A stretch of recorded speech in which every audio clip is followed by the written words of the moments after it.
The deadlift. We all know it is the king of all lifts, right? But here's the thing, it's also the one that gets messed up the most. So today we're going to break down the perfect pull step by step so you can build some serious strength without, getting seriously hurt. Look, we all want to pull big, impressive numbers. I get it. But if your foundation is shaky, you're just asking for an injury. The key, and I mean the real key, is mastering the basics. That's what lets you lift heavy and stay in the game for the long haul. So the big question is, how do we actually build that rock-solid foundation? Well, it all comes down to these three non-negotiable phases: the setup, the brace, and the lockout.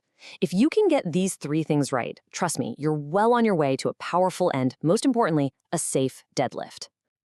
All right, let's dive right into phase one, the setup. And you got to pay attention here, because most deadlifts, they're won or lost before that bar even thinks about leaving the floor. Seriously, your starting position is everything.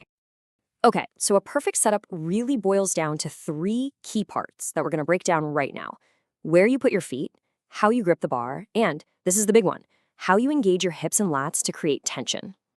Okay, let's start from the ground up, literally. I want you to look down at your feet.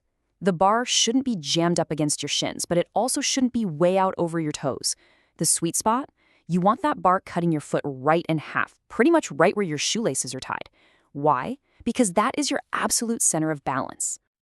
All right, feet are set. Now for the grip. You're going to hinge down and grab that bar just on the outside of your knees. Now, for your lighter sets, a simple double overhand grip is totally fine. But when things start getting heavy, and they will, you'll probably want to switch to a mixed grip. That's one palm forward, one back. It's just going to give you a way better hold on the bar.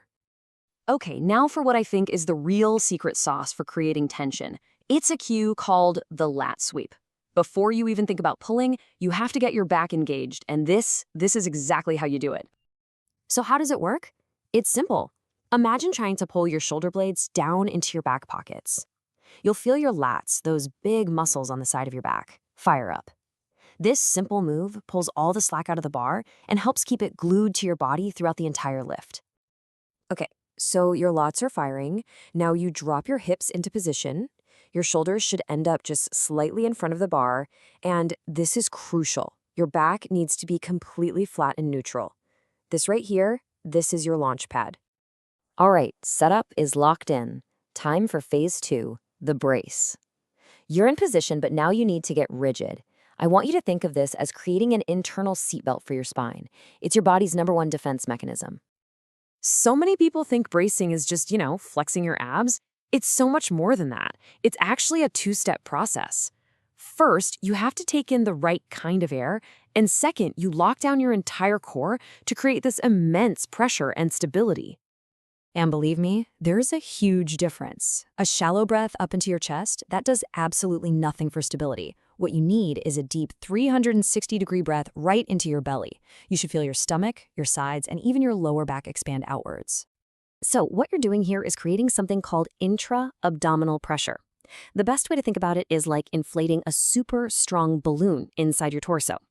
This internal force creates a solid, unmovable cylinder that protects and supports your spine from every single angle. Honestly, it's the absolute safest way to lift heavyweight. And for the second part of the brace, here's my all-time favorite cue. Once you've got that big 360-degree breath of air in, lock it in. Tighten everything like you're about to get punched in the gut. That feeling right there, that's a proper, powerful core lock. Okay, let's do a quick status check right before the pull. The bar has tension because you did your lat sweep. Your lats are tight as a drum, and your core is completely locked down with air and pressure. At this point, you're basically a coiled spring, just ready to explode upwards. And now, we've arrived at the grand finale, phase 3, the lockout. This is where you actually complete the lift. And you might think, oh, this is the easy part. But this is exactly where a ton of people get sloppy. And that's when you risk either failing the rep or, worse, injuring your lower back. I need you to remember this cue because it's a huge mental shift. Don't think about pulling the bar with your back. Instead, think about pushing the floor away with your legs. This simple change in focus is how you initiate the lift with power and keep your back safe. And here is the #1 mistake I see at the top of the lift.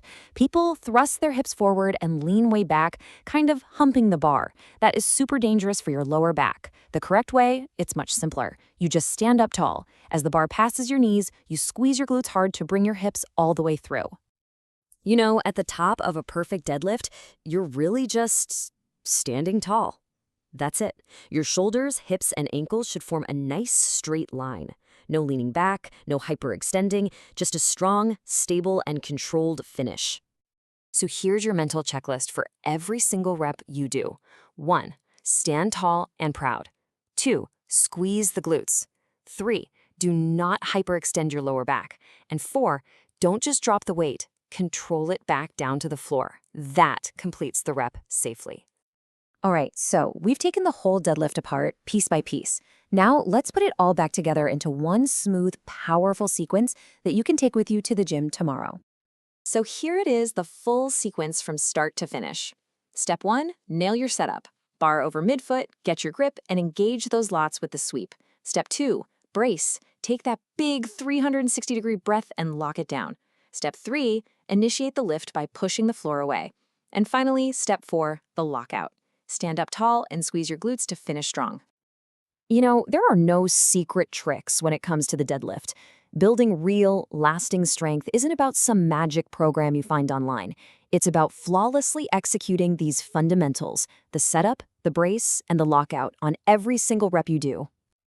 So from now on, you're not just lifting weight, you're building a skill. You now have the complete blueprint for a perfect, powerful pull. So the only real question left is, how much are you going to pull next?